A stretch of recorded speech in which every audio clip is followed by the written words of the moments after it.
Good afternoon, guys. My name, or good evening, morning, or wherever the hell you are. My name is Rizwan. I've been in the cage a couple of times. I've been in grappling comps and in the ring. I'd like to show you guys my experience in it and why I think every man should learn how to fight or even step in the cage or ring or at least once. Not grappling, but in the cage or ring once. Now, I believe that every man should at least step in the cage at least once or once in his lifetime. Not because he's trying to be UFC, not because he's trying to be a professional fighter, not because he's trying to be a kickboxing 1FC triple champion, but because it teaches a lot about yourself and it teaches you a lot about life, I'll just summarize some quick aspects. No one's coming to save you. You're in your own. Your corner man and whoever you have in your corner are very important to you, and they should be there to help you and some life-changing benefits. So we're going to step into the first benefit for today. It builds unshakable confidence.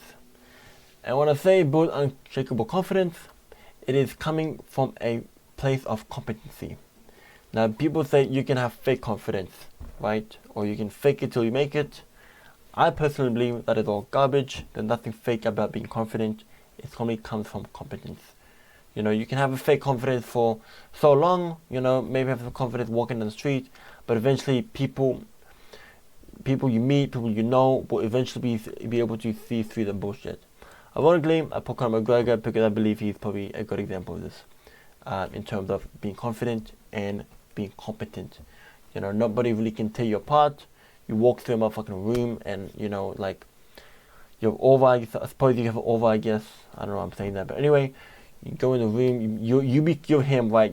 These things won't affect you because you've been through hell. That's why it becomes the whole idea of unshakable confidence. Right? So moving on. To the next slide. Okay, so it teaches you how to handle fear. Now you tell Oliveira because he's a great example of this. He used to be really, you see the earlier fights, he used to like, was a teenager coming to the UFC. But nonetheless, man, like when you're in from my experience, when you're in the waiting room, or you're getting your gloves wrapped up, you're warming up, I'm not gonna lie, man, fighting is scary. It is primal, and you're there, you're hitting mitts, you're fucking shit scared, you're hitting the pad and you're getting ready to face your fears, right? You gotta face this guy, or you're a bitch, you're a coward, right? Like I've heard multiple UFC fighters, GSP, saying, I wish, the building crashed down, and like, you're not wrong, bro, because fighting isn't easy, man. Because if it was easy, everyone will be doing it, and it's extremely scary. But if you can take that fear and you can translate it to real life, you're killing a business, you're killing whatever you do, your shopping, your day-to-day life, you're a fucking killer, man. Anyway, we're moving on. It makes you physically and mentally tough. And of course, it makes you physically, because you've been in the sparring, you've been getting punched in the head, you've been getting your fucking head kicked off or whatnot, who you're training with. And it kind of gives you a sense of, shit, man, like, I just gotta keep going. And yeah, and on the mental side, that this will be very helpful when you translate it to for life. You can deal with a lot more stress. Your stress tolerance will be increased because you've hit the fucking pinnacle of stress, fear, facing a motherfucker trying to kill you, take your absolute head off, and absolutely trying to take your life. I suppose you can look at it that way. It will just make you physically and mentally tougher, or in the long run. So, when you walk down the office, you won't be scared of some dickhead boss saying, oh, you're fired, you're this. You won't be scared of that, I think a lot, from my experience working in an office or whatnot, people are scared of his bosses. You think these guys have been in the cage like myself or other guys when they go back to the normal job, you think they're scared of the bosses? Hell no, because they've been through fucking hell, they've went through it, they've been through training, they've been through wake up, they've been through the face of the fight and all that commotion, man. It just, if you can have the stress tolerance to tolerate that, I guarantee you, my friend, I believe you can go very fine in life. Humble you. And it not only humbles you, man, it keeps you accountable. And I'm gonna be honest, like, when you should have been doing that, oh, I shouldn't put this in my mouth, I shouldn't have ate that ice cream, I shouldn't eat this. it will come back to you, and it will come back in your fight. Or maybe you end up like this guy and you talk your mouth off a bit too much. But yeah, man. Like I personally believe whoever's watching this is go to a boxing gym, go to a mixed martial arts gym, go to a kickboxing gym, and tell them you want to fight.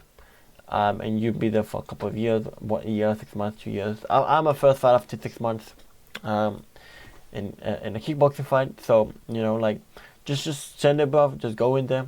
But yeah, so to the mass population of men out there, if you have half the balls or courage, or have some balls or some little bit of bravery to go in there and throw a hand and scrap with another individual, I guarantee you'll get a lot further in this life, because your stress tolerance will be up here. You won't fear basic shit. You won't fear basic things. You've been through hell. And like when you've been through hell and you come back to normal life, it's not as bad. And you look at the kids in Palestine. You look at the kids in these war-torn countries, and why do they come over to these Western countries and they kill it? Because they've been through war-torn countries. Obviously a fight's a bit different when you're fucking running away from missiles. I think that's a bit extreme, but since from the majority mass of people watching this, I don't think you guys are running away from missiles. So we kind of have to leave our comfort zone and get into a fight. And I'll be honest, man, it's not for, it doesn't have to be for you, but you have to do it. But anyway, guys, this was a quick new way of me recording videos through a PowerPoint. Oh yeah, before you leave, separates you from the average man. The average man won't have the balls of courage to do what you do. To go in there and step in the cage, and go in there and fucking just face your fears, brother, and just go in there and swing on them and bang on, brother. Like you can't just talk the talk. You become the talk. You become the man. When you go in there, you step in there, win, lose or draw, bro. Like, I respect all fighters who step in there. They will always have my respect. But if you look at people who never been in the cage and just the MMA fans shit on the guy who'll be knocked out, they want to have half the balls to step in there and fucking fight.